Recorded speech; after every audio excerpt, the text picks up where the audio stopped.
की तरफ से रिक्रूटमेंट आई है, आपको पता है। Garden reach ship builders and engineers limited, जैसे एमडीएल हो गया, यानी कि Mazagon dock ship builders limited, या फिर कोचिन शिपयार्ड हो गया। ये तीनों चारों ऐसी एक ही डिपार्टमेंट की तरह है। शिप मैनेजमेंट का काम यहाँ पे होता है। तो अभी जो वैकेंसी रिलीज की गई है गोवा शिपयार्ड की तरफ से, लेटेस्ट वैकेंसी आ चुकी है, जहां पर आईटीआई पास आउट, डिप्लोमा और डिग्री कैंडिडेट अप्लाई कर सकते हैं। That is great opportunity. जो भी कैंडिडेट एलिजिबल है, मौका मत छोड़ना, बहुत अच्छी खासी रिक्रूटमेंट निकाली गई है। तो चलिए डिटेल नोटिफिकेशन वाइज डिस्कस करते हैं कि कौन कौन से लोग अप्लाई कर सकते हैं, eligibility condition, selection process, application process वगैरह आपकी क्या होगी। Let start now. आगे बढ़ने से पहले अगर आप अभी तक सक्सेस दिलीप को सब्सक्राइब नहीं किए हैं, सो प्लीज डू सब्सक्राइब। पहले चैनल को सब्सक्राइब कर लें, बेल आइकन को प्रेस कर लें, और जितने भी आप आईटीआई पास आउट, डिप्लोमा जो भी हैं, आपकी ब्रांच जरूर कमेंट करके हमें बताएं। साथ में आप बताएं कि आपका ड्रीम जॉब किस डिपार्टमेंट को लेकर है, ताकि हम उस डिपार्टमेंट में कहीं पर भी जॉब्स अपडेट निकले तो इसकी अपडेट हम आपके लिए लेकर आए। चलिए आगे बढ़ते हैं गाइस। तो गाइस ये है official notification, Goa shipyard limited, ship builder and shipyard engineering है। ये मिनिस्ट्री ऑफ डिफेंस यानी कि रक्षा मंत्रालय के अंदर में आती है। बहुत बड़ी प्लांट से वैकेंसी रिलीज की गई है। जितने भी कैंडिडेट हैं, मौका मत छोड़ना अप्लाई करने के लिए। ओके गाइस, वैकेंसी देख लो। ये जो पोस्ट रिक्रूटमेंट रिलीज की गई है आप सभी कैंडिडेट के लिए, मिनी रत्ना कैटेगरी में आता है, यानी कि एक पीएसयू डिपार्टमेंट में आपकी जॉब्स लगेगी। बट ये जो रिक्रूटमेंट है एक तरह से कॉन्ट्रैक्ट बेसिस पे है, जो कि 3 साल का होगा। यहाँ पर मैं एक चीज़ और ऐड करना चाहूँगा। देखिए, मिनिस्ट्री ऑफ डिफेंस, रक्षा मंत्रालय से अभी जितनी भी वैकेंसीज आ रही है, सारी वैकेंसी जो है एक तरह से एफटीसी के बेस पे अभी आ रही है, यानी कि फिक्स टर्म कॉन्ट्रैक्ट। आपने अभी एचएएल के नाम सुना होगा। एचएएल से अभी 4 साल का वैकेंसी आ चुका है। अगर आपने वीडियो नहीं देखी तो डिस्क्रिप्शन में एचएएल का वीडियो मिल जाएगा, मैं आपको डायरेक्टली दे दूंगा, यानी कि आपको आइकॉन बटन में मिल जाएगी। उसके बाद दूसरी department BDL, Bharat dynamic limited, वो भी निकाल रही है 4 साल का कॉन्ट्रैक्ट। तीसरा है आपका ऑर्डिनेंस फैक्ट्री, वो भी एक फैक्ट्री जो है, इतनी बड़ी डिपार्टमेंट हो कि वो भी कॉन्ट्रैक्ट निकाल रही है। तो मिनिस्ट्री ऑफ डिफेंस अभी टोटली जो है वो क्या कर रही है, हर चीज वैकेंसी निकाल रही है, सब कॉन्ट्रैक्ट बेसिस पे।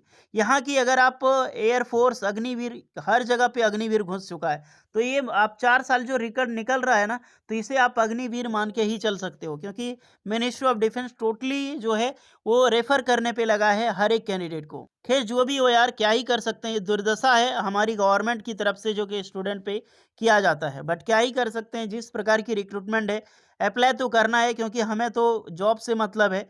और गवर्नमेंट है कि नहीं आपको परमानेंट जॉब दे सकती है, उतनी हैसियत नहीं है आपको, इसीलिए कॉन्ट्रैक्ट पे निकाल रही है। सीधी सी मान के चलो। और जो भी कैंडिडेट एलिजिबल है अप्लाई करना। Direct recruitment, fix term contract basis, यहाँ पर देखो क्या लिखा है, direct recruitment. Direct recruitment permanent jobs दे रहा है ये, वो भी कॉन्ट्रैक्ट बेसिस का दे रहा है। मतलब समझ रहे हो लिखने का क्या मतलब है इनका। चलिए कोई बात नहीं, अप्लाई करने के लिए तैयार रहें। सबसे पहले रिक्रूटमेंट है असिस्टेंट सुपरिटेंडेंट की पोस्ट पर है, अलग अलग पोस्ट, जैसे एचआर की है, हिंदी ट्रांसलेटर है, सीएस है, फिर आपका टेक्निकल असिस्टेंट। टेक्निकल असिस्टेंट पता है ना, डिप्लोमा स्टूडेंट के लिए, इलेक्ट्रिकल ब्रांच के लिए रिक्रूटमेंट है। सैलरी कितनी कितनी मिलेगी बताया जा रहा है, first year, second year and third year. Diploma वालों के लिए जितनी है, इंस्ट्रूमेंटेशंस हो गया, मैकेनिकल हो गया, इलेक्ट्रिकल्स हो गया, 31,200 फर्स्ट ईयर में मिलेगी, 32,800 सेकेंड ईयर, 34,500 थर्ड ईयर। और अलग अलग बेस है, जनरल, ईडब्ल्यूएस सबके लिए यहाँ पर अपर एज लिमिट का क्राइटेरिया दे दिया गया है। घबराइए नहीं, टेक्निकल असिस्टेंट की और भी पोस्टें हैं। शिप बिल्डिंग इंडस्ट्री में वैकेंसी बहुत अच्छी खासी है, टोटल 20 वैकेंसी रिलीज की गई है शिप बिल्डिंग में। उसके बाद है टेक्निकल असिस्टेंट, सिविल ब्रांच के लिए रिक्रूटमेंट है, आईटी में है वैकेंसीज है, बट ज़्यादा नहीं है।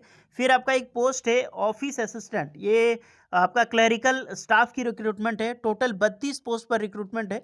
जो भी कैंडिडेट इस पोस्ट के लिए एलिजिबल है, मौका मत छोड़ना।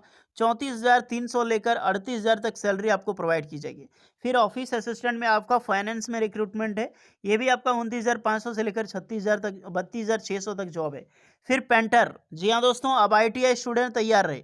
पेंटर की सबसे ज़्यादा पोस्ट पर रिक्रूटमेंट है, टोटल 20 पोस्ट पर वैकेंसीज आउट की गई है पेंटर के लिए, जहां पर सैलरी आपको 31,000 से लेकर 35,000 तक सैलरी प्रोवाइड की जाएगी। और ये सैलरी एक आईटीआई स्टूडेंट को मिलने वाली है, आप समझ रहे हो। फिर आपका व्हीकल ड्राइवर की पोस्ट है, 31,700 से लेकर 35,000, ये भी रहेगी। देन आपका रिकॉर्ड कीपर की वैकेंसीज है, ये 27,200 से लेकर 30,100। कुक की वैकेंसीज है, ये 31,000 से 35,000, फिर कुक की है। देन एक प्लम्बर की रिक्रूटमेंट है, प्लम्बर की भी 31,000 से लेकर 35,000। एक आपका सेफ्टी स्टेवार्ड में रिक्रूटमेंट 33,400 से लेकर 36,900। तो पोस्टें आपको समझ आएगी। ये जितनी भी सारी जॉब्स है 3 साल तक कॉन्ट्रैक्ट आपको रखा जाएगा। अब इसमें अलग अलग बेस है। जो भी कैंडिडेट सुपरिटेंडेंट की पोस्ट पर अप्लाई करना चाहता है, बैचलर डिग्री होनी चाहिए। जैसे एचआर में किए हैं तो एचआर में आपका होना चाहिए, और वहाँ पर एक्सपीरियंस भी मांगी गई है 5 ईयर की। ओके, असिस्टेंट हिंदी ट्रांसलेटर में तो बैचलर डिग्री प्लस 2 ईयर की एक्सपीरियंस रिक्वायर्ड की गई है। बात करते हैं टेक्निकल असिस्टेंट की। टेक्निकल असिस्टेंट में अप्लाई करने के लिए आपके पास 3 ईयर की डिप्लोमा इलेक्ट्रिकल इंजीनियरिंग, अगर आप इलेक्ट्रिकल में अप्लाई कर रहे हैं तो इलेक्ट्रिकल इंजीनियरिंग से पास आउट होना चाहिए, और नॉर्मली आपके पास 2 साल का एक्सपीरियंस ज़रूरी है। ओके, टीए यानी कि टेक्निकल असेसमेंट डिप्लोमा इंजीनियरिंग होनी चाहिए, फुल टाइम ध्यान रखना, और एक्सपीरियंस होनी चाहिए आप जिस भी ब्रांच में अप्लाई कर रहे हैं। इंस्ट्रूमेंटेशन में अप्लाई कर रहे हैं तो इंस्ट्रूमेंटेशन इंजीनियरिंग, फिर आपका मैकेनिकल इंजीनियरिंग, तो मैकेनिकल इंजीनियरिंग के साथ साथ 2 साल का एक्सपीरियंस।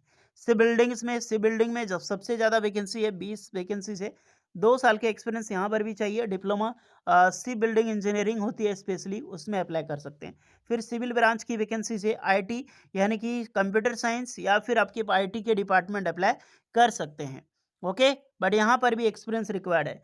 देन है आपका ऑफिस असिस्टेंट क्राफ्ट इलस्ट्रेटर, ये सबसे ज़्यादा पोस्ट है 32 पोस्ट पर।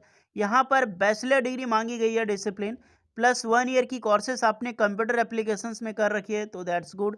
कंप्यूटर यानी कि सीएस एंड आईटी जो डिग्री कैंडिडेट किया हुआ है वो सारे कैंडिडेट इसमें ज़रूर अप्लाई करें। कंप्यूटर साइंस एंड आईटी दोनों कैंडिडेट अप्लाई कर सकता है। प्लस एक्सपीरियंस यहाँ पर चाहिए आपके पास 4 साल का। बट नॉलेज ध्यान रखना, ये नॉलेज डिजाबल नॉलेज है, ये कि नहीं कोंकणी मराठी आपको आनी चाहिए तभी अप्लाई कर सकते हैं। ये डिजाबल है। डिजाबल यानी कि ज़रूरी नहीं है, कंपलसरी नहीं है, आपके पास है तो दैट्स गुड, आपको प्रेफरेंस मिलेगी। डिजाबल मतलब यही होता है। मान लो राम नाम का बंदा है, उसको कोंकणी आती है, श्याम को कोंकणी नहीं आती है, तो राम का भी सेम परसेंटेज है, श्याम का भी सेम परसेंटेज है, लेकिन राम को कोंकणी आती है, इसलिए दोनों में सबसे पहले सिलेक्शन जो होगा वो राम का होगा, उसके बाद श्याम का होगा। ओके, बस यही डिजेबल होता है। फिर आपकी ऑफिस असिस्टेंट है 6 वैकेंसीज। यहाँ पर आपके पास डिग्री इंजीनियरिंग डिग्री किया होना चाहिए कंप्यूटर एप्लीकेशंस में, प्लस 1 ईयर की एक्सपीरियंस यहाँ पर मांगी गई है। पेंटर की टोटल 20 वैकेंसीज है। भैया वैकेंसी तो 20 है, बहुत अच्छी खासी, बट यहाँ पर जो आईटीआई पास आउट कर चुका है 10th पास करके, अगर आपने एक चीज़ ध्यान रखें 10th पास करके आपने 5 ईयर की एक्सपीरियंस ले लिए तो दैट्स गुड, बहुत अच्छी बात है। प्लस अगर आपने एक्सपीरियंस नहीं ली है और आईटीआई पास आउट किया है, आईटीआई पास आउट करके मात्र आपके पास 6 महीने का एक्सपीरियंस है या फिर 1 साल का एक्सपीरियंस है, इससे कोई भी प्रभाव नहीं पड़ेगा, आपकी सिलेक्शन पहले होगी 10th के अलावा। ओके, ध्यान से सुनना मेरी बात को। अगर आपने आईटीआई डिजेबल है, यहाँ पर ध्यान रखना, आईटीआई पेंटिंग ट्रेड में कर रखी हो, in experience in various types of blasting spray वगैरह, यहाँ पर कहीं पर नहीं मेंशन है कि 1 साल 2 साल 4 साल का होना चाहिए। आपने पेंटर कर रखी हो और आपका नॉर्मली स्किल्ड है, यानी कि आप सिर्फ सिंपल सी बात है स्किल्ड, क्योंकि ट्रेड ही ऐसा है भैया, पेंटर कोई फ्रेशर अप्लाई नहीं कर सकता, पेंटिंग करना आपको आना चाहिए। अब कोई कुक है, कुक को खाना बनाना आना चाहिए। अब कोई ड्राइवर है, आज ही ड्राइविंग सीखा और अप्लाई कर दोगे तो क्या होगा, मतलब एक्सपीरियंस नॉर्मली है, सीखना गाड़ी चलाना तो आना चाहिए। तो इसी तरह पेंटर है, पेंटिंग करना आना चाहिए। अगर आपके पास पेंटिंग की नॉलेज है और आपने आईटीआई कर रखे तो बेशक जाएं, 10th पहले से आपका सिलेक्शन पहले होगा। फिर है आपका व्हीकल ड्राइवर की पोस्ट है, तो यहाँ पर हैवी व्हीकल ड्राइविंग 10th पास की डिग्री प्लस 5 ईयर की एक्सपीरियंस। फिर रिकॉर्ड कीपर की रिक्रूटमेंट है यहाँ पर, तो applicant and should SSC pass होना चाहिए। फिर आपका कुक की वैकेंसी है, यहाँ पर भी 10th पास की ज़रूरत। फिर कुक की तो यहाँ पर भी 10th पास। एक प्लम्बर, तो प्लम्बर में आईटीआई पास आउट चाहिए, ध्यान रखें, लेकिन यहाँ पर एक्सपीरियंस रिक्वायर्ड है, 5 ईयर की एक्सपीरियंस मांगी गई है। प्लम्बर सिर्फ आईटीआई पास आउट ज़रूरी है। देन एक वैकेंसी स्टे वार्ड में रिक्रूटमेंट है, तो जो भी कैंडिडेट है सब कुछ मैं बता चुका हूँ, तो जाइए जाकर अप्लाई कीजिए। एज क्राइटेरिया जो भी एज आपने देखा वो एज में सारे कैंडिडेट को रिलैक्सेशन मिलेगी, और एक्स्ट्रा एज यहाँ पर रखी गई है 50 ईयर, तो एज की टेंशन वैसे भी नहीं है। सिलेक्शन प्रोसीजर आपका written test and trade test के माध्यम से सिलेक्शन होगा।